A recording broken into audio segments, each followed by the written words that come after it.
Hello friends, ഇന്നത്തെ വീഡിയോയിൽ നമ്മൾ കാണാൻ പോകുന്നത് ഡാർക്ക് സിറ്റി എന്ന ഒരു മൈൻഡ് ബ്ലോയിങ് സയൻസ് ഫിക്ഷൻ മൂവിയാണ്. ഇവിടെ ഒരാൾ ബാത്ത് ടബിൽ നിന്ന് ഉണരുകയാണ്. എന്നാൽ അവനിപ്പോൾ താമസിക്കുന്ന നഗരം വളരെ വ്യത്യസ്തമായിരുന്നു. നമ്മുടെ നാട്ടിൽ പകൽ, രാത്രി എന്നിങ്ങനെ എല്ലാം മാറി മാറിയാണ് വരുന്നത്. എന്നാൽ അവനിപ്പോൾ താമസിക്കുന്ന നഗരത്തിൽ ഏത് സമയവും രാത്രി മാത്രമായിരുന്നു. അതുകൂടാതെ അവനെ ഒഴിച്ച് അവിടെയുള്ള ബാക്കിയുള്ളവരെല്ലാം പെട്ടെന്ന് തന്നെ ഉറങ്ങുകയും പെട്ടെന്ന് തന്നെ ഉറക്കത്തിൽ നിന്ന് എഴുന്നേൽക്കുകയും ചെയ്യുന്നു. എന്നാൽ എന്താണ് അവിടെ സംഭവിക്കുന്നതെന്ന് അയാൾക്ക് മനസ്സിലാകുന്നില്ല. കൂടാതെ അന്യഗ്രഹ ജീവികളെ പോലെ കുറച്ചാളുകൾ അവനെ ആക്രമിക്കാൻ ശ്രമിക്കുകയാണ്. എന്തുകൊണ്ടാണ് ആ നഗരം വളരെ വ്യത്യസ്തമായി കാണുന്നത്? കൂടാതെ അവനെ ആക്രമിക്കാൻ വരുന്ന അന്യഗ്രഹ ജീവികൾ ആരാണ്? എന്താണ് അവരുടെ ഉദ്ദേശം? എന്തിനു വേണ്ടിയായിരിക്കും അവർ അവനെ പിടിക്കാൻ ശ്രമിക്കുന്നത്? ഇതെല്ലാമാണ് ഈ സിനിമയുടെ കഥ. ഈ സിനിമയുടെ ക്ലൈമാക്സിൽ നമുക്ക് ഒരിക്കലും ചിന്തിക്കാൻ പറ്റാത്ത ഒരു വലിയ ട്വിസ്റ്റ് ഉണ്ട്. സോ സ്കിപ്പ് ചെയ്യാതെ അവസാനം വരെ കാണൂ. You are watching explanation files. ഇവിടെ ഒരാൾ ഹോട്ടൽ മുറിയിലെ ബാത്ത് ടബിൽ നിന്ന് കണ്ണു തുറന്ന് എഴുന്നേൽക്കുകയാണ്. എന്നാൽ ഇതിനു മുൻപ് എന്താണ് സംഭവിച്ചതെന്ന് അയാൾക്ക് ഓർമ്മയില്ല. കണ്ണാടിയിൽ തന്നെ മുഖം നോക്കുമ്പോൾ നെറ്റിയിൽ നിന്ന് ചോര ഒലിച്ചിറങ്ങുന്നത് അവൻ കാണുന്നു. പക്ഷേ ആ മുറിവ് എങ്ങനെയാണ് അവന്റെ മുഖത്ത് വന്നതെന്ന് അയാൾക്ക് മനസ്സിലാകുന്നില്ല. അയാളുടെ ശരീരത്തിൽ വസ്ത്രങ്ങൾ ഇല്ലാതിരുന്നതിനാൽ ഹോട്ടൽ മുറിയിൽ നിന്ന് വസ്ത്രങ്ങൾ എടുത്ത് ധരിക്കുകയാണ്. ഇതിനിടയിൽ അവിടെ ഇരുന്ന ഒരു സൂട്ട് കേസ് അയാൾ കാണുകയാണ്. അതിൽ KH എന്ന് എഴുതിയിരിക്കുന്നു. പെട്ടി തുറന്ന് പരിശോധിക്കുമ്പോൾ ഒരുപാട് സാധനങ്ങൾ കാണുകയാണ്. അതുകൂടാതെ ഷെൽ ബീച്ച് എന്നൊരു ബീച്ചിന്റെ ഫോട്ടോയും അതിൽ ഉണ്ടായിരുന്നു. ആ ഫോട്ടോ കണ്ടതും അവന് ചില കാര്യങ്ങൾ ഓർമ്മയിൽ വന്നു തുടങ്ങിയിരുന്നു. പക്ഷെ പെട്ടെന്ന് അവിടെയുള്ള ഒരു ഫോൺ റിംഗ് ആവുകയാണ്. അയാൾ ആ ഫോൺ അറ്റൻഡ് ചെയ്ത് സംസാരിക്കാൻ തുടങ്ങി. ഹലോ, ഞാൻ ആരാണ്? അവൻ ചോദിക്കുന്നതും ഇപ്പോൾ അതൊന്നും പറയാൻ സമയമില്ല. നിങ്ങൾ ഇപ്പോൾ വലിയ അപകടത്തിലാണ്. ഇതെല്ലാം ഒരു എക്സ്പെരിമെന്റ് ആയിരുന്നു. എന്നാൽ ആ പരീക്ഷണം പരാജയപ്പെട്ടു. അതിനാലാണ് നിങ്ങളുടെ എല്ലാ ഓർമ്മകളും നഷ്ടപ്പെട്ടത്. ഞാനൊരു ഡോക്ടറാണ്. കൂടുതൽ കാര്യങ്ങൾ ഞാൻ നിങ്ങളോട് സംസാരിക്കാം. അതിന് നീ എന്നെ കണ്ടെത്തണം എന്ന് പറയുകയാണ് ഫോൺ വിളിച്ചയാൾ. അവന് ഒന്നും മനസ്സിലാകുന്നില്ല. നിങ്ങൾ ആരാണ്? ഞാൻ നിങ്ങളെ എങ്ങനെ കണ്ടെത്തും? അതൊന്നും പറയാൻ ഇപ്പോൾ സമയമില്ല. എത്രയും പെട്ടെന്ന് തന്നെ കണ്ടുപിടിക്കണം. കൂടാതെ കുറച്ചു പേർ അങ്ങോട്ട് വരുന്നുണ്ട്. അവരുടെ കയ്യിൽ നിന്നും എങ്ങനെയെങ്കിലും നീ രക്ഷപ്പെടണം. നിന്നെ കൊല്ലാനാണ് അവർ വരുന്നത് എന്നെല്ലാം പറയുകയാണ് അയാൾ. ഇതെല്ലാം കേട്ട് എന്ത് ചെയ്യണമെന്നറിയാതെ ഇരിക്കുകയാണ് അയാൾ. പെട്ടെന്ന് അയാൾ ഇപ്പോൾ താമസിക്കുന്ന മുറിയിൽ ഒരു സ്ത്രീയുടെ മൃതദേഹം കിടക്കുന്നത് കാണുകയാണ്. ഇനിയും അവിടെ നിൽക്കുന്നത് തനിക്ക് അപകടമാണെന്ന് മനസ്സിലാക്കി ഹോട്ടലിൽ നിന്ന് പുറത്തിറങ്ങാൻ ശ്രമിക്കുകയാണ് അയാൾ. ഈ സമയം ലിഫ്റ്റ് വഴി 3 പേർ അകത്തേക്ക് വരുന്നുണ്ട്. തികച്ചും വ്യത്യസ്തമായ വസ്ത്രങ്ങൾ ധരിച്ച 3 പേരായിരുന്നു അവർ. അതുകൊണ്ട് ലിഫ്റ്റിൽ കയറാതെ പടികളിറങ്ങിയ ഹോട്ടലിന്റെ ലോബിയിലേക്ക് പോവുകയാണ് അയാൾ. എന്നാൽ അവിടെ ചെന്നപ്പോൾ അവിടെയുള്ള എല്ലാവരും ഉറങ്ങുന്നതായാണ് കാണുന്നത്. ഫോണിൽ സംസാരിക്കുന്നതിനിടയിൽ ഒരു സ്ത്രീ ഫോൺ ബൂത്തിൽ വെച്ച് തന്നെ ഉറങ്ങിപ്പോയിരുന്നു. അയാൾ അവളുടെ അടുത്ത് ചെന്ന് ഫോൺ ബൂത്തിന്റെ വാതിൽ തുറന്നതും ആ സ്ത്രീ താഴേക്ക് വീഴുകയാണ്. പക്ഷേ അപ്പോഴും ആ സ്ത്രീ കണ്ണു തുറന്നില്ല. അതുകൂടാതെ ഹോട്ടലിലെ റിസപ്ഷനിസ്റ്റും അവിടെ ബോധമില്ലാതെ ഉറങ്ങുകയായിരുന്നു. ഇവിടെ എന്താണ് സംഭവിക്കുന്നതെന്ന് അവന് മനസ്സിലാവുന്നില്ല. അങ്ങനെ അവൻ ഹോട്ടൽ വിട്ട് പുറത്തിറങ്ങാൻ നോക്കുന്നതും ചുറ്റും അലാറം സൗണ്ട് മുഴങ്ങുകയാണ്. ഇത് കേട്ട് അവിടെ കിടന്നുറങ്ങിയവരെല്ലാം പെട്ടെന്ന് ഉറക്കത്തിൽ നിന്നും ഉണരുന്നു. അവിടെ ഉറങ്ങുകയായിരുന്ന റിസപ്ഷനിസ്റ്റും ഈ സമയം എഴുന്നേൽക്കുകയാണ്. സാർ, നിങ്ങൾ എവിടെ പോകുന്നു? നിങ്ങളുടെ പേഴ്സ് തൊട്ടടുത്ത ഹോട്ടലിൽ വെച്ചാണ് നിങ്ങൾ പോകുന്നത്. അവിടെ നിന്നും എനിക്കൊരു കോൾ വന്നിരുന്നു. ഇത് കേൾക്കുന്നതും റിസപ്ഷനിസ്റ്റിന്റെ അടുത്തേക്ക് നടക്കുകയാണ് അവൻ. ഞാൻ ഈ ഹോട്ടലിൽ എത്ര നാളായി താമസിക്കുന്നു? അവൻ ചോദിക്കുന്നു. നീ 2 ആഴ്ചയായി ഇവിടെയാണ് താമസിക്കുന്നത് എന്നതിന് മറുപടി പറയുകയാണ് റിസപ്ഷനിസ്റ്റ്. അവിടെയുള്ള എല്ലാ എൻട്രികളും എഴുതിയിരുന്ന ബുക്കിലേക്ക് നോക്കുകയാണ് അയാൾ. അപ്പോഴാണ് തന്റെ പേര് ജോൺ മോർഡോക്ക് എന്നാണെന്ന് അയാൾ മനസ്സിലാക്കുന്നത്. അതുകൂടാതെ അവന്റെ അഡ്രസ്സും അതിൽ എഴുതിയിരുന്നു. റിസപ്ഷനിസ്റ്റ് ജോണിന്റെ പേഴ്സ് ഒരു ഹോട്ടലിൽ ഉണ്ടെന്ന് പറഞ്ഞിരുന്നില്ലേ? ആ ഹോട്ടലിലേക്ക് പോവുകയാണ് ജോൺ പോയതും റൂമെല്ലാം ക്ലീൻ ചെയ്തിടാനായി ജോൺ താമസിച്ച മുറിയിലേക്ക് പോവുകയാണ് റിസപ്ഷനിസ്റ്റ്. എന്നാൽ അവിടെ ആ വ്യത്യസ്തമായി വസ്ത്രങ്ങൾ ധരിച്ച ആളുകൾ ഉണ്ടായിരുന്നു. അവർ റിസപ്ഷനിസ്റ്റിന്റെ കഴുത്തിൽ പിടിച്ചു. നീ ആരാണ്? എന്തിനാണ് അകത്തേക്ക് വന്നതെന്ന് ചോദിക്കുകയാണ്. ഞാൻ ഈ ഹോട്ടലിലെ റിസപ്ഷനിസ്റ്റ് ആണ്. കസ്റ്റമർ പോയത് കൊണ്ട് റൂം ക്ലീൻ ചെയ്യാൻ വേണ്ടി വന്നതാണെന്ന് പറയുകയാണ് അയാൾ. ഈ മുറിയിൽ താമസിച്ചിരുന്ന ജോൺ മോർഡോക്ക് എന്നയാൾ എവിടേക്കാണ് പോയത്? അയാൾ ഇപ്പോൾ ചെക്കൗട്ട് ചെയ്ത് ഇവിടെ നിന്നും പോയി എന്ന് റിസപ്ഷനിസ്റ്റ് പറയുന്നതും അതിലൊരാൾ അയാളുടെ തലയിൽ കൈവയ്ക്കുകയാണ്. പെട്ടെന്ന് റിസപ്ഷനിസ്റ്റ് അവിടെ വെച്ച് ഉറങ്ങിപ്പോവുകയാണ്. അതിനുശേഷം അവർ ആ മുറി മുഴുവൻ പരിശോധിക്കുന്നു. അപ്പോൾ അവിടെ നിന്നും ഒരു ഇഞ്ചക്ഷൻ അവർക്ക് ലഭിക്കുകയാണ്. ആ ഇഞ്ചക്ഷൻ പൊട്ടിപ്പോയ അവസ്ഥയിലാണ് കിടന്നിരുന്നത്. ഈ മുറിയിൽ എന്തൊക്കെയോ സംഭവിച്ചിട്ടുണ്ട്. എത്രയും പെട്ടെന്ന് നമുക്കവനെ കണ്ടുപിടിക്കണം, അല്ലെങ്കിൽ ഇത് നമുക്ക് എല്ലാവർക്കും ഒരുപാട് അപകടമാണ് എന്ന് പറഞ്ഞ് അവിടെ നിന്നും പോവുകയാണ് ആ 3 ആളുകൾ. ഈ സമയം ഒരു ക്ലബിൽ പാട്ട് പാടിക്കൊണ്ടിരിക്കുകയാണ് ഒരു ലേഡി. അവരുടെ പേര് എമ്മ എന്നാണ്. കാണാൻ വളരെ സുന്ദരിയായിരുന്നു അവർ. പ്രോഗ്രാമെല്ലാം തീർത്ത് അവിടെ നിന്നും ഒരു ഡോക്ടറിനെ മീറ്റ് ചെയ്യാനായി പോവുകയാണ്. ആ ഡോക്ടറാണ് ഹോട്ടലിൽ വെച്ച് ജോൺ കോൾ ചെയ്തിരുന്നത്. നിങ്ങളുടെ പേര് എമ്മ എന്നല്ലേ? നിങ്ങളുടെ ഹസ്ബൻഡ് ജോൺ മോർഡോക്ക് എവിടെയാണ് എന്ന് നിങ്ങൾക്ക് അറിയുമോ? ഐ എം സോറി ഡോക്ടർ, ഞാനും എന്റെ ഭർത്താവും തമ്മിൽ ഒരു വഴക്ക് നടന്നിരുന്നു. 3 ആഴ്ചയ്ക്ക് മുമ്പാണ് എന്നോട് പിണങ്ങി അയാൾ വീട്ടിൽ നിന്നും പോയത്. അതിനുശേഷം ഒരു വിവരവുമില്ല എന്ന് എമ്മ പറയുകയാണ്.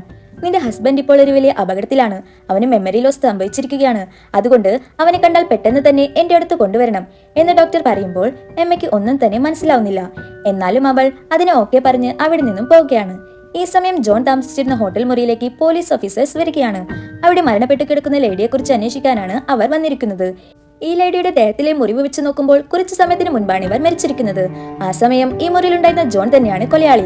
അവനെ എത്രയും വേഗം പിടികൂടണം എന്നെല്ലാം കൂടെയുള്ള പോലീസുകാരോടായി സംസാരിക്കുകയാണ് അവർ. ഇവിടെ ഇത്രയും വിഷയങ്ങൾ നടക്കുമ്പോൾ ജോൺ ഒരു ഒഴിഞ്ഞ സ്ഥലത്തിരുന്ന് അയാളുടെ കയ്യിലെ ഫിംഗർ പ്രിന്റ്സ് നോക്കിക്കൊണ്ടിരിക്കുകയാണ്. നോർമലി ഒരു മനുഷ്യന്റെ കൈകളിലെ ഫിംഗർ പ്രിന്റ്സ് എല്ലാം ഡിഫറെന്റ് ആയിരിക്കും. എന്നാൽ ജോണിന്റെ കറക്റ്റായി അലൈൻ ചെയ്തതുപോലെയാണ് കാണുന്നത്. അതിലേക്ക് നോക്കിയിരിക്കുകയാണ് അവൻ. അതിനുശേഷം അവന്റെ പേഴ്സുള്ള ഹോട്ടലിലേക്ക് പോവുകയാണ്. പേഴ്സ് എടുത്ത് കയ്യിൽ തരുമെന്ന് പ്രതീക്ഷിച്ചു നിൽക്കുമ്പോൾ ഒരു ഗ്ലാസ് ലോക്കറിന് അകത്ത് വെച്ചിട്ട് ാണ് അവിടെയുള്ളവർ ചെയ്യുന്നത്. അതെങ്ങനെയാണ് ഓപ്പൺ ചെയ്യേണ്ടതെന്ന് ജോണിന് മനസ്സിലാവുന്നില്ല. അതുകൊണ്ട് ആ ലോക്കറിനെ സൂക്ഷ്മമായി നോക്കിക്കൊണ്ടിരിക്കുകയാണ്. പെട്ടെന്ന് അവന്റെ കണ്ണിൽ നിന്നും ഒരു എനർജി പോവുകയും അത് ആ ലോക്കർ തകർക്കുകയും ചെയ്യുന്നു. തന്റെ പേഴ്സ് എടുത്ത് അവിടെ നിന്ന് പോവുകയാണ് ജോൺ. എന്തുകൊണ്ടാണ് താൻ നോക്കിയപ്പോൾ അത് തകർന്നു പോയതെന്ന് ജോണിന് മനസ്സിലാവുന്നില്ല. ഈ സമയം പോലീസ് ഫോഴ്സ് മുഴുവനും ജോണിനെ അന്വേഷിച്ചുകൊണ്ടിരിക്കുകയാണ്. ഹോട്ടലിൽ നിന്നുള്ള ഫിംഗർ പ്രിന്റ്സ് എല്ലാം ചെക്ക് ചെയ്ത് നോക്കുമ്പോൾ അവർക്ക് അതിലെന്തോ ഒരു നിഗൂഢത തോന്നുകയാണ്. ഒരു മനുഷ്യന് ഇങ്ങനെ ഒരു ഫിംഗർ പ്രിന്റ്സ് ഉണ്ടാവാൻ ഒരു സാധ്യതയുമില്ല എന്ന് പറഞ്ഞ് കൺഫ്യൂഷനായി ഇരിക്കുകയാണ് അവർ. ഈ സമയത്താണ് ജോണിന്റെ ഭാര്യ എമ്മ ഇൻസ്പെക്ടറെ കാണാനായി അങ്ങോട്ട് പോകുന്നത്. പറയൂ മാഡം, എന്താണ് പ്രശ്നം? എന്റെ ഹസ്ബൻഡിന്റെ പേര് ജോൺ മോർഡോക്ക് എന്നാണ്. 3 ആഴ്ചകളായി അദ്ദേഹം മിസ്സിംഗ് ആണ്. സോ ഇൻസ്പെക്ടറിനും കാര്യങ്ങളെല്ലാം മനസ്സിലാവുകയാണ്. ഒരു ഹോട്ടൽ റൂമിൽ നിന്നും ഒരു ലേഡിയുടെ ഡെഡ് ബോഡി ഞങ്ങൾക്ക് ലഭിച്ചിരുന്നു. ആ റൂം ബുക്ക് ചെയ്തിരുന്നത് നിങ്ങളുടെ ഹസ്ബൻഡ് ജോൺ ആണ്. 2 ആഴ്ചയായി അവൻ ആ മുറിയിലാണ് താമസിച്ചിരുന്നത്. അതുകൊണ്ട് ആ ലേഡിയെ കൊന്നത് നിങ്ങളുടെ ഹസ്ബൻഡ് ആണെന്ന് ഞങ്ങൾക്ക് സംശയമുണ്ടെന്ന് ഇൻസ്പെക്ടർ പറയുന്നതും എമ്മ അവിടെ നിന്നും വളരെ ദേഷ്യത്തിൽ ഇറങ്ങിപ്പോവുകയാണ്. നോക്കൂ മാഡം, ഞങ്ങൾക്ക് സംശയമുണ്ടെന്നാണ് പറഞ്ഞത്. ചിലപ്പോൾ അയാൾ നിരപരാധി ആയിരിക്കാം. ആദ്യം നമ്മൾ അയാളെ കണ്ടുപിടിക്കണം. ഇത് നോക്ക് സാർ, എന്റെ ഭർത്താവ് ഒരിക്കലും അങ്ങനെ ചെയ്യില്ല. എനിക്കിപ്പോൾ വീട്ടിലേക്ക് പോകണം എന്ന് എമ്മ പറയുമ്പോൾ ഞാൻ നിങ്ങളെ ഡ്രോപ്പ് ചെയ്യാമെന്ന് പറഞ്ഞ് എമ്മയെ കാറിൽ കൊണ്ടുപോവുകയാണ്. ഇതൊന്നും അറിയാതെ ജോൺ അവിടെയെല്ലാം ചുറ്റിക്കറങ്ങിക്കൊണ്ടിരിക്കുകയാണ്. ആ സിറ്റിയിൽ ഇപ്പോഴും രാത്രി തന്നെയാണ്. അപ്പോൾ അവിടെയുള്ള ഒരു ബാനറിൽ ഷെൽ ബീച്ച് എന്ന ഒരു പിക്ചർ ജോൺ കാണുന്നു. ഈ പിക്ചറാണ് അവൻ റൂമിൽ കണ്ട സ്യൂട്ട് കേസിലും കണ്ടിരുന്നത്. അതുകൊണ്ട് അങ്ങോട്ട് പോവുകയാണ് ജോൺ. പെട്ടെന്ന് വ്യത്യസ്തമായി വസ്ത്രങ്ങൾ ധരിച്ച ആളുകൾ അങ്ങോട്ട് വരികയാണ്. അതിലൊരു ചെറിയ കുട്ടിയും ഉണ്ടായിരുന്നു. അതിലൊരാൾ മുൻപോട്ട് വന്ന് എനിക്ക് നിന്നെ ഒരു സെക്കൻഡിൽ ഓർക്കാൻ സാധിക്കുമെന്ന് പറഞ്ഞ് കൈകൊണ്ട് എന്തൊക്കെയോ കാണിക്കുകയാണ്. എന്നാൽ ജോൺ ഉറങ്ങിപ്പോകുന്നില്ല. എന്തുകൊണ്ടാണ് ഇങ്ങനെ സംഭവിക്കുന്നതെന്ന് അവർക്ക് മനസ്സിലാവുന്നില്ല. വേറെ വഴിയില്ലാത്തത് കൊണ്ട് അവരുടെ കയ്യിലെ കത്തി പുറത്തെടുത്ത് ജോണിനെ കൊല്ലാനായി അടുത്ത് ചെല്ലുന്നതും അയാൾ നിന്നിരുന്ന പ്ലാറ്റ്ഫോം തകർന്ന് അയാൾ താഴേക്ക് പോവുകയാണ്. ഇത് കാണുന്ന ബാക്കിയുള്ള ആളുകളും ജോണിനെ അറ്റാക്ക് ചെയ്യാനായി വരികയാണ്. ജോൺ പെട്ടെന്ന് അവന്റെ പവർ യൂസ് ചെയ്ത് ഓൾറെഡി തകർന്നു പോയ പ്ലാറ്റ്ഫോം വീണ്ടും തകർക്കുകയാണ്. ഇതിനിടയിൽ ജോൺ അതിലൊരാളെ കൊന്നുകളയുന്നു. എന്നാൽ അവനെപ്പോലും അത്ഭുതപ്പെടുത്തിക്കൊണ്ട് ഒരു ഏലിയൻ ക്രിയേച്ചർ അയാളുടെ തലയിൽ നിന്നും പുറത്തു വരുന്നു. അതുകൊണ്ട് ഇനി ആ ആളുകളെ നമുക്ക് ഏലിയൻസ് എന്ന് വിളിക്കാം. ആ വന്നിരിക്കുന്ന ആളുകളൊന്നും മനുഷ്യരില്ലെന്ന് മനസ്സിലാക്കിയ ജോൺ പെട്ടെന്ന് തന്നെ അവന്റെ അഡ്രസ് നോക്കി വീട്ടിലേക്ക് പോവുകയാണ്. ജോണിൽ നിന്നും രക്ഷപ്പെട്ട ബാക്കി ഏലിയൻസ് അവരുടെ സ്ഥലത്തേക്ക് പോകുന്നു. നോക്കുമ്പോൾ അവിടെ അവരെ പോലെ ഒരുപാട് ഏലിയൻസ് ഉണ്ടായിരുന്നു. നമ്മൾ വിചാരിച്ചതിലും കൂടുതൽ ശക്തനാണ് ജോൺ. പെട്ടെന്ന് തന്നെ അവനെ കണ്ടുപിടിച്ച് കൊന്നുകളയണം. എല്ലാവരും ഓരോ സ്ഥലങ്ങളിൽ പോയി അവനെ അന്വേഷിക്കണം എന്ന് പറയുകയാണ് അവരുടെ തലവൻ. ഈ ഏലിയൻസിന്റെ തലവന്റെ പേര് മിസ്റ്റർ ബുക്ക് എന്നാണ്. മറ്റു ഏലിയൻസിനേക്കാളും ഒരുപാട് പവർഫുൾ ആണ് മിസ്റ്റർ ബുക്ക്. ഈ സമയം ഇൻസ്പെക്ടർ എമ്മയുമായി അവരുടെ വീട്ടിലെത്തിയിരുന്നു. എമ്മ അങ്ങനെ വീട്ടിലേക്ക് പോയി നോക്കുമ്പോൾ അവിടെ ജോൺ ഇരിക്കുന്നത് കാണുകയാണ്. ജോൺ, ഇത്രയും ദിവസം നീ എവിടെയായിരുന്നു? നീ താമസിച്ചിരുന്ന ഹോട്ടൽ മുറിയിൽ നിന്നും ഒരു ഡെഡ് ബോഡി കിട്ടിയിട്ടുണ്ട്. നീയാണ് അവരെ കൊന്നതെന്ന് പറഞ്ഞ് പോലീസ് മുഴുവൻ നിന്നെ അന്വേഷിച്ചുകൊണ്ടിരിക്കുകയാണ് എന്ന് എമ്മ പറയുമ്പോൾ നിങ്ങൾ ആരാണെന്ന് പോലും എനിക്കറിയില്ല. ഒരുപക്ഷെ നിങ്ങളാണ് എന്റെ വൈഫ് എങ്കിൽ ഐ ആം സോറി, എനിക്ക് പഴയ കാര്യങ്ങളൊന്നും തന്നെ ഓർമ്മയില്ല എന്ന് ജോൺ പറയുകയാണ്. അപ്പോൾ ആ ഡോക്ടർ പറഞ്ഞത് സത്യമായിരുന്നു, നിനക്ക് മെമ്മറി ലോസ് ആയോ എന്ന് പറയുകയാണ് എമ്മ. എന്ത് ഡോക്ടറോ? എനിക്ക് ആ ഡോക്ടറെയാണ് കാണേണ്ടത് എന്ന് പറയുകയാണ് ജോൺ. എമ്മ തന്റെ കയ്യിലുള്ള ഡോക്ടറുടെ കാർഡ് എടുത്ത് ജോണിന് നൽകുകയാണ്. അങ്ങനെ അവർ സംസാരിച്ചു കൊണ്ടിരിക്കുമ്പോൾ താഴെ ഒരു കാർ നിൽക്കുന്നത് കാണുകയാണ്. അതാ ഇൻസ്പെക്ടറുടെ കാറാണ്. ജോണിനെ പിടികൂടാനാണ് അയാൾ വന്നിരിക്കുന്നത് എന്ന് മനസ്സിലാക്കിയ ജോൺ അവിടെ നിന്നും പോവാനായി നിൽക്കുകയാണ്. എന്നാൽ അവിടെ ഗണ്ണുമായി ഇൻസ്പെക്ടർ നിൽക്കുന്നുണ്ടായിരുന്നു. സാർ, ഞാൻ പറയുന്നത് നിങ്ങൾ വിശ്വസിക്കണം. എനിക്കൊന്നും ഓർമ്മയില്ല. ഞാനാണോ ആ ലേഡിയെ കൊന്നത് എന്ന് പോലും എനിക്കറിയില്ല.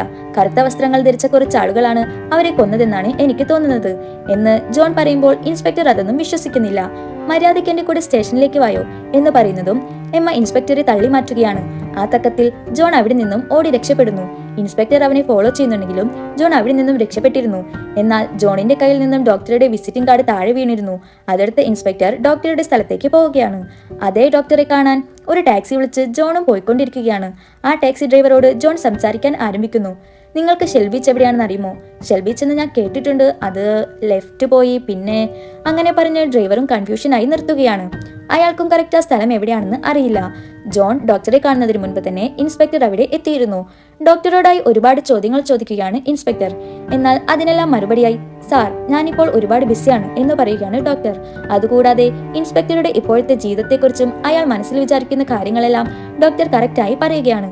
ഇതെല്ലാം കേൾക്കുന്നതും ഇൻസ്പെക്ടർ ഒരുപാട് ഷോക്കാവുന്നു. ഇയാൾ ഡോക്ടറാണോ മന്ത്രവാദിയാണോ എന്ന സംശയത്തോടെ ഇൻസ്പെക്ടർ അവിടെ നിന്നും പോവുകയാണ്. ഈ സമയത്താണ് ജോൺ അവിടേക്ക് എത്തുന്നത്. ആരും അറിയാതെ ജോൺ പതിയെ അകത്ത് കയറി നോക്കുമ്പോൾ ആ കാഴ്ച കണ്ട് ജോൺ ഞെട്ടുകയാണ്. എന്താണെന്നാൽ ഡോക്ടർ ആ ഏലിയൻസിലെ ഒരാളായി സംസാരിച്ചു കൊണ്ടിരിക്കുന്നു. ഡോക്ടർ, നമ്മുടെ പ്രൊജക്ട് എങ്ങനെയാണ് ഫെയിൽ ആയത്? ആ ജോൺ മറ്റുള്ളവരെ പോലെയല്ല, അവനിൽ ഒരുപാട് എന്തോ വ്യത്യാസമുണ്ട്. അവന്റെ മെമ്മറി ഞാൻ അവനിലേക്ക് തന്നെ ഇൻജെക്ട് ചെയ്യാൻ നിൽക്കുമ്പോഴേക്കും അവൻ എങ്ങനെയോ കണ്ണു തുറന്നു. അതുകൊണ്ടാണ് നമ്മുടെ പ്രൊജക്ട് ഫെയിലിയർ ആയത്. ഡോക്ടർ, നിങ്ങൾ എങ്ങനെയെങ്കിലും അവനെ ഞങ്ങൾക്ക് പിടിച്ചു തരണം. നിങ്ങൾ അതാലോചിച്ച് വിഷമിക്കണ്ട, അവൻ എന്തായാലും എന്നെ തേടി വരും, അപ്പോൾ തന്നെ പിടിച്ച് നിങ്ങളെ ഏൽപ്പിക്കാം എന്നിങ്ങനെ ഡോക്ടർ സംസാരിക്കുന്നതെല്ലാം അവിടെ ഇരുന്ന് കേൾക്കുകയാണ് ജോൺ. അയാൾ ഒരു ചതിയനാണെന്ന് മനസ്സിലായ ജോൺ അവിടെ നിന്നും എസ്കേപ്പ് ആവുകയാണ്. ഈ സമയം ഇൻസ്പെക്ടർ അയാളുടെ സുഹൃത്തായ ഒരു ഡിറ്റക്റ്റീവിനെ കാണാനായി പോവുകയാണ്. എന്നാൽ അവിടെ എത്തിയ ഇൻസ്പെക്ടർ കാണുന്നത് മാനസിക നില തെറ്റിയ അവസ്ഥയിൽ ഇരിക്കുന്ന സുഹൃത്തിനെയാണ്. നിനക്ക് എന്താണ് സംഭവിച്ചതെന്ന് ഇൻസ്പെക്ടർ ചോദിക്കുമ്പോൾ എനിക്കൊന്നും മനസ്സിലാവുന്നില്ല. നമ്മൾ ജീവിക്കുന്ന ഈ സിറ്റി, ഇവിടെയുള്ള ബിൽഡിംഗ്, ആകാശം ഒന്നും റിയൽ അല്ല. നമ്മൾ എവിടെയോ അകപ്പെട്ടിരിക്കുകയാണ്. ഇതെല്ലാം ഒരു സ്വപ്നമാണ്. നമ്മളെല്ലാം ഉറങ്ങിക്കൊണ്ടിരിക്കുകയാണ്. പെട്ടെന്ന് തന്നെ കണ്ണു തുറക്കണം എന്നെല്ലാം പറയുകയാണ് അയാൾ. എന്നാൽ അയാൾ മാനസിക നില തെറ്റിയത് കൊണ്ടാണ് ഇങ്ങനെയെല്ലാം സംസാരിക്കുന്നതെന്ന് കരുതി ഇൻസ്പെക്ടർ അവിടെ നിന്നും പോവുകയാണ്. ഇതേ സമയം ഡോക്ടർ തനിച്ചൊരു വഴിയിലൂടെ നടന്നു പോകുന്നു. അയാളെ ഫോളോ ചെയ്ത് ജോണും പോകുന്നുണ്ടായിരുന്നു. അങ്ങനെ ഡോക്ടർ നേരെ പോയി ഒരു ചുമരിന്റെ അടുത്ത് എത്തുന്നതും അവിടെ ഒരു ഡോർ രൂപപ്പെടുകയാണ്. അത് തുറന്നു വരുന്നതും അയാൾ അതിനുള്ളിലേക്ക് പ്രവേശിക്കുന്നു. ആ ഏലിയൻസിന്റെ സ്ഥലമായിരുന്നു അത്. അവിടെ എത്തുന്ന ഡോക്ടർ ഒരുപാട് പരീക്ഷണങ്ങൾ ചെയ്യാൻ ആരംഭിക്കുകയാണ്. ഈ സമയം അങ്ങോട്ട് വരുന്ന മിസ്റ്റർ ബുക്ക് ഡോക്ടറെ പിടിച്ച് തലക്കീഴായി തൂക്കിയിട്ട ശേഷം എന്തുകൊണ്ടാണ് ജോണിനെ ഞങ്ങൾക്ക് ഉറക്കാൻ സാധിക്കാത്തതെന്ന് ചോദിക്കുമ്പോൾ അവൻ ചിലപ്പോൾ ഇവോൾവ് ആയിട്ടുണ്ടാവും, അതുകൊണ്ടാണ് അങ്ങനെ സംഭവിക്കുന്നതെന്ന് അതിന് മറുപടിയുമായി പറയുകയാണ് ഡോക്ടർ. ഈ സമയം പെട്ടെന്ന് അവിടെ മുഴുവൻ അലാറം സൗണ്ട് കേൾക്കാൻ ആരംഭിക്കുന്നു. അത് കേൾക്കുന്നതും എല്ലാ ഏലിയൻസും ഒരു സ്ഥലത്ത് ഒത്തുകൂടി അവരുടെ പവേഴ്സ് യൂസ് ചെയ്യുകയാണ്. കറക്റ്റ് 12 മണിക്ക് ടൈം ഫ്രീസായി മാറുകയാണ്. അതോടെ ആ സിറ്റിയിലുള്ള എല്ലാ ആളുകളും ഉറങ്ങാൻ ആരംഭിക്കുന്നു. അവർ ചെയ്തുകൊണ്ടിരിക്കുന്ന ജോലി വരെ നിർത്തിവെച്ച് ഉറങ്ങി താഴേക്ക് വീഴുകയാണ്. ഇതെല്ലാം കണ്ടുകൊണ്ടിരുന്ന ജോണിന് ഒന്നും മനസ്സിലാവുന്നുണ്ടായിരുന്നില്ല. അവിടെ ഉറങ്ങിക്കൊണ്ടിരിക്കുന്ന ആളുകളെ ഉണർത്താൻ ശ്രമിക്കുന്നുണ്ടെങ്കിലും ഒന്നും തന്നെ സംഭവിക്കുന്നില്ല. ഈ സമയം ഏലിയൻസ് അവരുടെ പവർ കൂടുതൽ യൂസ് ചെയ്യുന്നതും ആ സിറ്റിയിൽ പുതിയ ബിൽഡിംഗ് ഉണ്ടായി വരുന്നത് ജോൺ കാണുകയാണ്. എന്തുകൊണ്ടാണ് ഇങ്ങനെ സംഭവിക്കുന്നതെന്ന് മനസ്സിലാവാതെ ഒരു ഷോക്കിൽ നിൽക്കുകയാണ് ജോൺ. പെട്ടെന്ന് ആ ഡോർ വീണ്ടും അവിടെ പ്രത്യക്ഷപ്പെടുകയാണ്. അതിനുള്ളിൽ നിന്നും ഏലിയൻസും ഡോക്ടറും ചേർന്ന് ഒരാളെ എടുത്തുകൊണ്ട് വരികയാണ്. അയാൾ അവിടെ അടുത്തുള്ള ഒരു ബാർബർ ഷോപ്പിൽ ഇരുത്തിയ ശേഷം നെറ്റിയിൽ ഇഞ്ചക്ഷൻ വെക്കുകയാണ്. അങ്ങനെ ഏലിയൻസിനെ പറഞ്ഞു വിട്ട ശേഷം ഡോക്ടർ തിരിഞ്ഞു നടക്കുന്നതും പിറകിൽ നിന്ന് ജോൺ വിളിക്കുകയാണ്. ഇവിടെ എന്താണ് നടക്കുന്നത് ഡോക്ടർ? പെട്ടെന്ന് ആളുകൾ ഉറങ്ങിപ്പോവുക, ബിൽഡിംഗ് മുളച്ചു വരിക, അതുകൂടാതെ ആ ബ്ലാക്ക് വസ്ത്രങ്ങൾ ധരിച്ചു നടക്കുന്ന ആളുകളെല്ലാം ആരാണ് എന്ന് ജോൺ ചോദിക്കുമ്പോൾ ജോൺ, നമ്മൾ രണ്ടുപേരും ഒരുമിച്ച് നിൽക്കുന്നത് അവർ കണ്ടാൽ നമ്മളെ കൊന്നുകളയും, എല്ലാം വിശദമായി ഞാൻ പിന്നീട് പറയാം എന്ന് പറഞ്ഞ് അവിടെ നിന്നും പോവാനായി നിൽക്കുകയാണ് ഡോക്ടർ. എന്നാൽ തനിക്ക് എല്ലാ സത്യങ്ങളും ഇപ്പോൾ തന്നെ അറിയണമെന്ന് പറഞ്ഞ് ജോൺ ദേഷ്യപ്പെടുന്നതും അവന്റെ ദേഹത്തു നിന്നും ഒരു എനർജി പുറത്തു വരികയാണ്. അത് ഡോക്ടറെ ഒരുപാട് ദൂരേക്ക് തട്ടിവിടുന്നു. ഓ മൈ ഗോഡ് ജോൺ, അവരെ പോലെ നിനക്കും ഒരുപാട് പവേഴ്സ് ഉണ്ട്, ഇതുപയോഗിച്ച് നമുക്ക് അവരെ തടഞ്ഞു നിർത്താം എന്ന് ഡോക്ടർ പറയുമ്പോൾ ജോണിനും ഒന്നും മനസ്സിലാവുന്നില്ല. ഈ സമയം ഏലിയൻസ് അങ്ങോട്ട് വരുന്ന പോലെ സൗണ്ട് കേൾക്കുന്നതും ജോൺ അവിടെ നിന്നും എസ്കേപ്പ് ആവുന്നു. ആ ഏലിയൻസിന്റെ സ്ഥലത്ത് ഒരു ക്ലോക്ക് ഉണ്ടായിരുന്നില്ലേ? 12 മണിക്ക് അത് സ്റ്റോപ്പ് ആയിരുന്നു. ഒരു അലാറം സൗണ്ടോട് കൂടി അത് വീണ്ടും ഓടാൻ ആരംഭിക്കുന്നു. അതോടെ അവിടെ കിടന്നുറങ്ങിയവരെല്ലാം എഴുന്നേൽക്കുകയും ഉറങ്ങുന്നതിന് മുൻപ് അവർ ചെയ്തിരുന്ന ജോലിയിൽ ഏർപ്പെടുകയും ചെയ്യുകയാണ്. അവിടെ പുതിയ ബിൽഡിംഗ് ഉണ്ടായി വന്നതൊന്നും അവർക്ക് മനസ്സിലാവുന്നില്ല. ജോണിന്റെ കയ്യിൽ ഷെൽ ബീച്ചിന്റെ ഒരു ഫോട്ടോ ഉണ്ടായിരുന്നില്ലേ? ആക്ച്വലി അതൊരു ലെറ്റർ ആയിരുന്നു. ഹാരിസ് കാരൽ എന്നയാളുടെ ലെറ്റർ ആയിരുന്നു അത്. ജോൺ ടെലിഫോൺ ഡയറക്ടറിയിൽ സെർച്ച് ചെയ്ത് കാരലിന്റെ അഡ്രസ്സ് കണ്ടുപിടിക്കുകയാണ്. എന്നാൽ അങ്ങോട്ട് എങ്ങനെയാണ് പോവേണ്ടതെന്ന് ജോണിന് അറിയില്ല. അതുകൊണ്ട് അടുത്തുള്ള ന്യൂസ് പേപ്പർ ഷോപ്പിൽ പോയി അവിടെയുള്ള ആളോട് ഈ അഡ്രസ്സിലേക്ക് എങ്ങനെയാണ് പോവേണ്ടതെന്ന് ചോദിക്കുമ്പോൾ അവിടെ ഇരിക്കുന്ന ആളെ കണ്ട് ജോൺ ഷോക്ക് ആവുകയാണ്. അത് വേറെ ആരുമായിരുന്നില്ല, മൂവിയുടെ തുടക്കത്തിൽ ജോൺ എണീറ്റ ആ ഹോട്ടലിന്റെ റിസപ്ഷനിസ്റ്റ് ആയിരുന്നു അത്. നിങ്ങൾ എത്ര നാളായി ഈ ഷോപ്പിൽ ജോലി ചെയ്യുന്നു എന്ന് ജോൺ ചോദിക്കുമ്പോൾ ദിവസങ്ങളോ 25 വർഷമായി ഞാൻ ഇവിടെയാണ് ജോലി ചെയ്യുന്നത്. നിങ്ങളപ്പോൾ വേറെ എവിടെയും ജോലി ചെയ്തിട്ടില്ലേ? അതായത് ഏതെങ്കിലും ഹോട്ടലിൽ റിസപ്ഷനിസ്റ്റായി ജോലി ചെയ്തിട്ടുണ്ടോ? അതിനെല്ലാം ഒരുപാട് പഠിക്കണ്ടേ? അത്രയും വിദ്യാഭ്യാസമുണ്ടെങ്കിൽ ഞാൻ ന്യൂസ് പേപ്പർ ഷോപ്പ് ഇടുമോ എന്ന് പറയുകയാണ് അയാൾ. ഇത് കേൾക്കുന്നതും ജോൺ ഷോക്കാവുന്നു. ഇന്നലെ വരെ റിസപ്ഷനിസ്റ്റായി ജോലി ചെയ്തിരുന്നയാൾ ഇന്ന് 25 വർഷമായി ഇവിടെയാണ് ജോലി ചെയ്യുന്നതെന്ന് പറയുന്നു. ഇനി ഇവന് വട്ടായതാണോ അതോ നമ്മളെ വട്ടുകൽപ്പിക്കുകയാണോ എന്ന് ചിന്തിച്ച് അവിടെ നിന്നും പോവുകയാണ് ജോൺ. അതിനുശേഷം കാരലിന്റെ വീട്ടിലേക്കുള്ള വഴി ചോദിച്ച് അങ്ങോട്ട് പോവുകയാണ്. ഈ സമയം ഏലിയൻസ് എല്ലാവരും ഒത്തുകൂടി സിറ്റിയെ മുഴുവനായി മാറ്റാൻ ശ്രമിക്കുകയാണ്. എന്നാൽ സിറ്റിയിലെ ഒരു ഭാഗം മാത്രം അവർക്ക് കൺട്രോൾ ചെയ്യാനാവുന്നില്ല. എന്താണെന്നാൽ ആ ഭാഗം ജോണിന്റെ കൺട്രോളിലായിരുന്നു. ഇങ്ങനെയാണെങ്കിൽ നമ്മളും അവന്റെ കൺട്രോളിലേക്ക് പോവേണ്ടി വരും എന്ന് പറഞ്ഞ് ഡോക്ടറിന്റെ സഹായത്തോടെ ജോണിന്റെ മെമ്മറീസ് എല്ലാം അവിടെയുള്ള ഒരു ഏലിയൻസിന്റെ തലയിലേക്ക് ഇൻജെക്ട് ചെയ്യുകയാണ്. ഇപ്പോൾ ആ ഏലിയൻസ് ജോണിനെ കുറിച്ചുള്ള എല്ലാ കാര്യങ്ങളും അറിയാം. ജോണിന്റെ പാസ്റ്റ്, ഫ്രണ്ട്സ്, ഫാമിലി എല്ലാം അയാൾക്ക് അറിയാൻ സാധിക്കും. അതുപയോഗിച്ച് തന്നെ ജോണിനെ പിടികൂടാം എന്ന് പ്ലാൻ ചെയ്യുകയാണ് അവർ. ഈ സമയം ജോൺ കാരലിനെ കാണാനായി ട്രെയിനിൽ പോയിക്കൊണ്ടിരിക്കുകയാണ്. ആ ട്രെയിനിൽ ഒരു മാപ്പ് ഉണ്ടായിരുന്നു. അത് കണ്ടപ്പോഴാണ് ട്രെയിൻ ഷെൽ ബീച്ചിലേക്ക് പോകുമെന്ന് ജോൺ മനസ്സിലാക്കുന്നത്. അതുകൊണ്ട് ആദ്യം അങ്ങോട്ട് തന്നെ പോകുമെന്ന് തീരുമാനിക്കുകയാണ് ജോൺ. എന്നാൽ ഷെൽ ബീച്ചിന് തൊട്ടു മുൻപുള്ള സ്റ്റേഷനിൽ ട്രെയിൻ നിർത്തുകയും എല്ലാ ആളുകളും അവിടെ ഉറങ്ങുകയും ചെയ്യുകയാണ്. ഇത് കാണുന്ന ജോൺ, ഹലോ, എനിക്ക് ഷെൽ ബീച്ചിലേക്കാണ് പോവേണ്ടത് എന്ന് പറയുമ്പോൾ ഈ ട്രെയിൻ ഷെൽ ബീച്ചിലേക്ക് പോവില്ല, എക്സ്പ്രസ് ട്രെയിൻ മാത്രമേ ഷെൽ ബീച്ചിലേക്ക് പോവുകയുള്ളൂ എന്ന് അയാൾ പറയുമ്പോൾ ജോൺ ആ സ്റ്റേഷനിൽ ഇറങ്ങി എക്സ്പ്രസ് ട്രെയിനിന് വേണ്ടി വെയിറ്റ് ചെയ്യുകയാണ്. നോക്കുമ്പോൾ ഷെൽ ബീച്ച് എന്ന് പേരെഴുതിക്കൊണ്ട് എക്സ്പ്രസ് ട്രെയിൻ അങ്ങോട്ട് വരുന്നു. എന്നാൽ ആ ട്രെയിൻ സ്റ്റോപ്പിൽ നിർത്താതെ പോയിക്കൊണ്ടിരിക്കുകയാണ്. ഈ സമയം ജോണിന്റെ പുറകിൽ ഒരാളുണ്ടായിരുന്നു. അത് ഇൻസ്പെക്ടറുടെ ഫ്രണ്ടായ ഡിറ്റക്റ്റീവ് ആയിരുന്നു. നീ എത്ര സമയം ഇവിടെ നിന്നാലും ഷെൽ ബീച്ചിലേക്ക് പോകാനുള്ള ട്രെയിൻ ഇവിടെ നിർത്തില്ല. എല്ലാവരും നമ്മളെ പറ്റിച്ചുകൊണ്ടിരിക്കുകയാണ്. ഇതൊരു റിയൽ വേൾഡ് ഒന്നുമല്ല. നമ്മൾ എവിടെയോ അകപ്പെട്ടു പോയിരിക്കുകയാണ്. നിങ്ങൾ എന്താണ് പറയുന്നത്? എനിക്കൊന്നും മനസ്സിലാവുന്നില്ല, തെളിയിച്ചു പറയൂ എന്ന് ജോൺ പറയുമ്പോൾ, നമ്മളൊരു സ്വപ്നലോകത്ത് അകപ്പെട്ടിരിക്കുകയാണ്. ഇതിൽ നിന്നും പുറത്തു വരാനുള്ള വഴി എനിക്കറിയാം എന്ന് പറഞ്ഞ് അയാൾ അവിടേക്ക് എത്തിയ ട്രെയിനിന് മുൻപിലേക്ക് ചാടി ആത്മഹത്യ ചെയ്യുകയാണ്. അവിടെ എന്തൊക്കെയോ വ്യത്യാസമായി നടക്കുന്നുണ്ടെന്ന് മനസ്സിലാക്കി അതുമൂലം മാനസിക നില തെറ്റിയത് കൊണ്ടാണ് അയാൾ ആത്മഹത്യ ചെയ്തത്. അതിനുശേഷം ജോൺ കാരലിനെ കാണാനായി പോവുകയാണ്. അതൊരു വയസ്സായ മുത്തശ്ശനായിരുന്നു. ഇയാൾ ജോണിന്റെ അങ്കിളാണ്. അവരുടെ അടുത്തേക്ക് പോയ ജോൺ, ഞാൻ ആരാണ്, എനിക്ക് എന്നെ കുറിച്ചൊന്നും ഓർമ്മയില്ല എന്നെല്ലാം പറയുകയാണ് ജോൺ. അയാളുടെ കയ്യിലുള്ള ഫോട്ടോ എല്ലാം പ്രൊജക്ട് ചെയ്ത് ജോണിനെ കാണിക്കുകയാണ്. ആ ഫോട്ടോ എല്ലാം കാണുമ്പോഴാണ് ജോൺ ഒരു കാര്യം ശ്രദ്ധിക്കുന്നത്.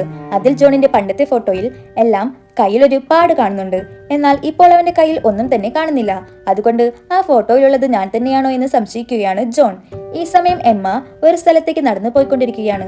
പെട്ടെന്ന് അവിടെയുള്ള ഒരു വീട്ടിൽ അവൾ കയറി നോക്കുമ്പോൾ മരണപ്പെട്ട് കിടക്കുന്ന ഒരു ലേഡിയെ കാണുന്നു. അവിടെ നിന്നും അവൾ തിരിച്ചു പോവാനായി നിൽക്കുമ്പോൾ അവളെ ഫോളോ ചെയ്തു വന്ന ഇൻസ്പെക്ടർ എമ്മയെ പിടിച്ചു നിർത്തുകയാണ്.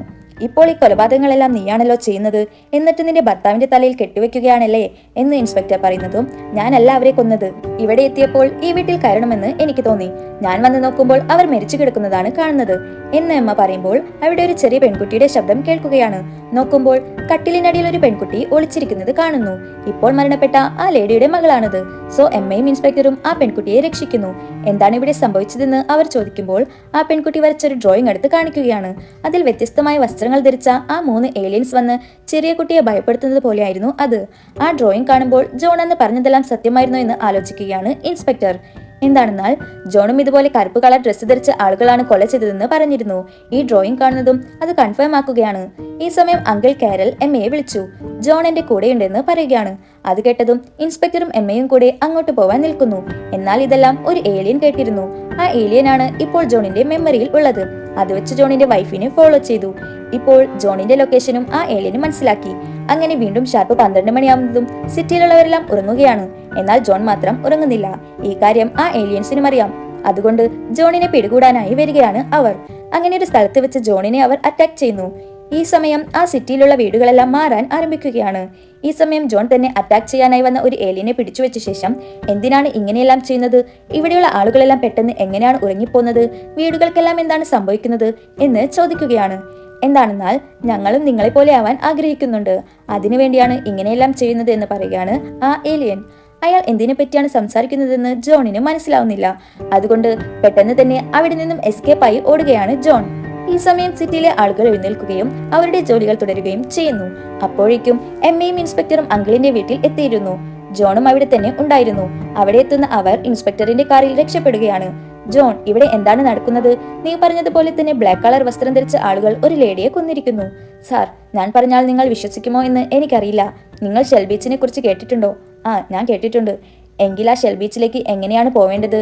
അത് റൈറ്റ് സൈഡിൽ പോയി അങ്ങനെ ആലോചിച്ച് നിൽക്കുകയാണ് ഇൻസ്പെക്ടർ. എന്താണെന്നാൽ അയാൾക്കും ഷെൽ ബീച്ചിലേക്കുള്ള വഴി ഓർമ്മയില്ല. ഓക്കെ, അത് കുഴപ്പമില്ല. നിങ്ങൾ ഇന്ന് പകൽ മുഴുവൻ എന്താണ് ചെയ്തത് എന്ന് ജോൺ ചോദിക്കുമ്പോൾ ഇൻസ്പെക്ടർ ആലോചിക്കുകയാണ്. എന്നാൽ അയാൾക്ക് ഓർമ്മ കിട്ടുന്നില്ല. നിങ്ങൾക്ക് ഷെൽ ബീച്ച് എവിടെയാണെന്ന് പോലും അറിയില്ല. എന്നാൽ ദിവസവും അങ്ങോട്ട് ഒരു ട്രെയിൻ പോകുന്നുണ്ട്. എന്നാൽ അതിൽ ആർക്കും യാത്ര ചെയ്യാൻ സാധിക്കില്ല. അതുകൂടാതെ ഈ സിറ്റിയിൽ പകൽ എന്നൊരു കാര്യം സംഭവിക്കുന്നില്ല. എപ്പോഴും രാത്രി മാത്രമാണ്. അതായത് ഇതൊരു ഡാർക്ക് സിറ്റി ആണ്. എന്ന് ജോൺ പറയുന്നതും ഇൻസ്പെക്ടറിന് അതൊന്നും വിശ്വാസമാവുന്നില്ല. ഈ സമയത്ത് ജോൺ ആ ടേബിളിൽ ഇരിക്കുന്ന ഒരു പേപ്പറിൽ ഫോക്കസ് ചെയ്യുന്നതും അത് വായുവിൽ ഉയരുകയാണ്. ആ കാഴ്ച കണ്ടതും ഇൻസ്പെക്ടർ അമ്പരന്ന് പോകുന്നു. ഇപ്പോഴാണ് ജോൺ പറയുന്നതെല്ലാം സത്യമാണെന്ന് ഇൻസ്പെക്ടർ വിശ്വസിക്കുന്നത്.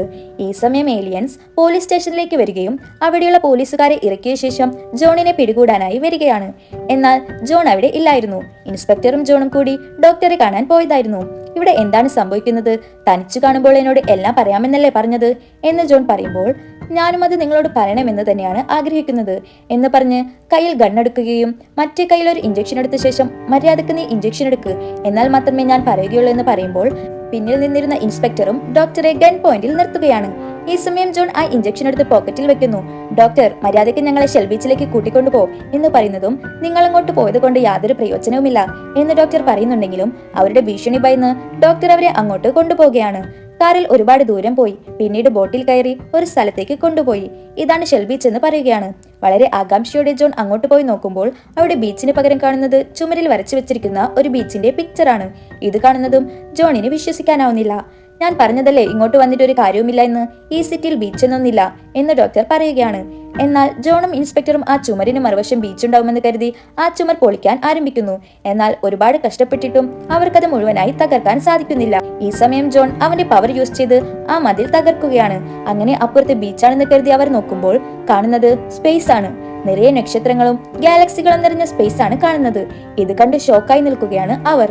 ഇപ്പോൾ അവരുള്ളത് ഭൂമിയിലല്ല, സ്പേസിലാണ് അവർ മനസ്സിലാക്കുകയാണ്. ഈ സമയം ആ ഏലിയൻസ് അങ്ങോട്ട് വരുന്നു. കൂടെ ജോണിന്റെ ഭാര്യ എമ്മയും ഉണ്ടായിരുന്നു. അപ്പോൾ ഈ സിറ്റിയുടെ രഹസ്യങ്ങളെല്ലാം നിങ്ങൾ മനസ്സിലാക്കിയല്ലേ? ഇതറിഞ്ഞ ഒരാളും ജീവനോടെ ഉണ്ടാവാൻ പാടില്ല എന്ന് പറഞ്ഞ് അവരെ കൊന്നു കളയാൻ വരികയാണ്. ഇൻസ്പെക്ടർ അവിടെയുള്ള ഒരു ഏലിയനുമായി ഫൈറ്റ് ചെയ്തുകൊണ്ടിരിക്കുമ്പോൾ അറിയാതെ സ്പേസിലേക്ക് വീഴുകയാണ് ഇൻസ്പെക്ടറും ഒരു ഏലിയനും. ഉടനെ തന്നെ രണ്ടുപേരും മരണപ്പെടുകയാണ്. ഇപ്പോഴാണ് ആ സിറ്റിയെ മുഴുവനായും നമ്മളെ കാണിക്കുന്നത്. വളരെ വലിയൊരു ഫ്ലാറ്റ് എർത്ത് ആയിരുന്നു അത്. അതിനെ സ്പേസിൽ താങ്ങി നിർത്തുന്നത് അതിനിടയിലുള്ള ഒരു സ്പേസ് ഷിപ്പാണ്.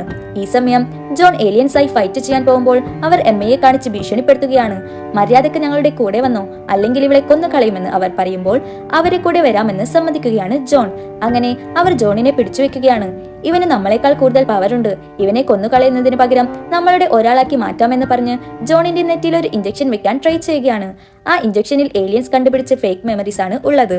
അത് ഒരിക്കൽ ഇഞ്ചക്ട് ചെയ്താൽ ജോൺ ആ ഏലിയൻസിനെ പോലെയായി മാറും. ഈ ഏലിയൻസിന്റെ കൂടെയുള്ള ഒരാളാണല്ലോ ഡോക്ടർ. അയാളാണ് അത് ഇഞ്ചക്ട് ചെയ്യേണ്ടത്. അതിനുവേണ്ടി അടുത്തു വരുന്ന ഡോക്ടർ ജോണിന്റെ കയ്യിൽ ഡോക്ടർ കൊടുത്തിരുന്ന ഇഞ്ചക്ഷൻ ജോൺ വാങ്ങി പോക്കറ്റിലിട്ടിരുന്നല്ലോ, അത് പതിയായി എടുത്ത് ജോണിന്റെ നെറ്റിയിൽ ഇഞ്ചക്ട് ചെയ്യുകയാണ്. അത് ചെയ്ത ഉടനെ ജോണിന് കുറെ പുതിയ മെമ്മറീസ് വരുന്നു. പെട്ടെന്ന് തന്നെ ജോൺ എഴുന്നേറ്റ് അവിടെയുള്ള എല്ലാവരെയും അറ്റാക്ക് ചെയ്യുകയാണ്. ഏലിയൻസിന്റെ തലവനായ മിസ്റ്റർ ബുക്ക് ജോണുമായി ഫൈറ്റ് ചെയ്യാൻ ആരംഭിക്കുന്നു. എന്നാൽ ജോൺ മിസ്റ്റർ ബുക്കിനേക്കാളും ഒരുപാട് പവർഫുൾ ആയിരുന്നു. ആ പവേഴ്സ് യൂസ് ചെയ്ത് മിസ്റ്റർ ബുക്കിനെ കൊന്നു കളയുകയാണ്. തലവൻ മരണപ്പെട്ടതും അവിടെയുള്ള മറ്റു ഏലിയൻസും നശിച്ചു പോവുകയാണ്. അതിനുശേഷം ആ സിറ്റി മുഴുവൻ ജോണിന്റെ കൺട്രോളിലേക്ക് വരുന്നു. അവൻ എന്ത് വിചാരിച്ചാലും അതെല്ലാം അവിടെ ചെയ്യാൻ സാധിക്കും. ആ സിറ്റിയെ ചുറ്റി വലിയൊരു കടലിനെ അവൻ ഉണ്ടാക്കുകയാണ്. അതുകൂടാതെ അവിടെ ഒരു മനോഹരമായ ബീച്ചും ഉണ്ടാക്കി. അതിന് ഷെൽ ബീച്ച് എന്ന് പേരിടുകയാണ്. ആ സിറ്റിയിൽ ഏത് സമയവും രാത്രി ആയതുകൊണ്ട് ഇനി അങ്ങനെ ഉണ്ടാവാതിരിക്കാൻ ഒരു പുതിയ സൂര്യനെയും അവൻ ക്രിയേറ്റ് ചെയ്യുന്നു. ആ സൂര്യന്റെ വെളിച്ചം സിറ്റിയിൽ പരക്കുകയാണ്. ഇനി ആ സിറ്റിയിലുള്ള ജനങ്ങളെല്ലാം സമാധാനമായി ജീവിക്കാൻ വേണ്ടിയാണ് അവൻ ഇതെല്ലാം ചെയ്യുന്നത്. അങ്ങനെ എമ്മയെ കാണാനായി ഒരു ബീച്ച് സൈഡിലേക്ക് പോവുകയാണ് ജോൺ. എന്നാൽ അവർക്ക് ജോൺ ആരാണെന്ന് മനസ്സിലാവുന്നില്ല. പഴയ കാര്യങ്ങളെല്ലാം മറന്നുപോയിരുന്നു. എന്നാൽ അതൊന്നും പറയാതെ ജോൺ അവളോട് ആദ്യമായി കാണുന്നത് പോലെ സംസാരിക്കുകയാണ്. നിങ്ങൾക്ക് ഷെൽ ബീച്ച് എവിടെയാണെന്ന് അറിയുമോ? അത് കുറച്ച് അപ്പുറത്താണ്, ഞാനും അങ്ങോട്ടാണ് പോകുന്നതെന്ന് പറഞ്ഞ് അവർ രണ്ടുപേരും ഷെൽ ബീച്ചിലേക്ക് നടക്കുകയാണ്. ഇത് കാണിച്ചുകൊണ്ടാണ് ഡാർക്ക് സിറ്റി എന്ന മൂവി അവസാനിക്കുന്നത്. സോ മൂവിയിൽ എന്താണ് സംഭവിച്ചതെന്ന് നമുക്ക് നോക്കാം. നമ്മുടെ ഈ യൂണിവേഴ്സിൽ ഒരു പ്രത്യേകതരം ഏലിയൻസ് ഉണ്ട്. അവർ യൂണിവേഴ്സ് മുഴുവനും സഞ്ചരിച്ച് ഒരുപാട് ജീവിവർഗങ്ങളെ കണ്ടിട്ടുണ്ടെങ്കിലും മനുഷ്യരെ പോലെ ഒരു വർഗത്തെ കണ്ടിട്ടില്ല. ഒരു സൊസൈറ്റിയിൽ ജീവിച്ചുകൊണ്ട് എങ്ങനെയാണ് മനുഷ്യർ അവരുടെ വ്യക്തിത്വം നിലനിർത്തുന്നത് എന്ന് ആ ഏലിയൻസിന് മനസ്സിലാവുന്നില്ല. മനുഷ്യരുടെ ജീവിതം വളരെ മനോഹരമാണ്, അതുകൊണ്ട് അവരെ പോലെ നമുക്കും ആവണമെന്ന് ഏലിയൻസ് തീരുമാനിക്കുന്നു. അതിന് മനുഷ്യരുടെ ജീവിതം വളരെ അടുത്തു നിന്ന് ഇവർക്ക് നിരീക്ഷിക്കേണ്ടതുണ്ട്. അതുകൊണ്ട് ഭൂമിയിലേക്ക് പോയി അവിടെയുള്ള ഒരുപാട് ആളുകളെ കിഡ്നാപ്പ് ചെയ്ത് സ്പേസിലേക്ക് കൊണ്ടുവരികയാണ്.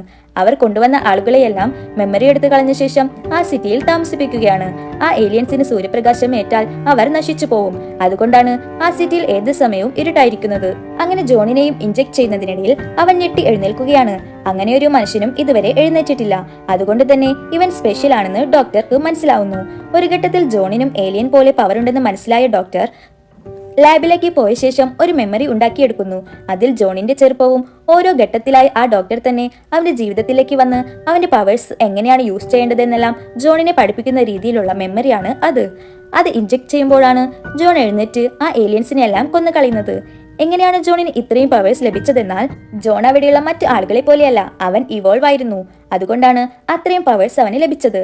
സോ വീഡിയോ ഇവിടെ അവസാനിക്കുകയാണ്. ഇനിയും ഇതുപോലെയുള്ള മൂവി എക്സ്പ്ലനേഷൻ കാണാനായി എക്സ്പ്ലനേഷൻ ഫയൽ സബ്സ്ക്രൈബ് ചെയ്യൂ. Bye bye.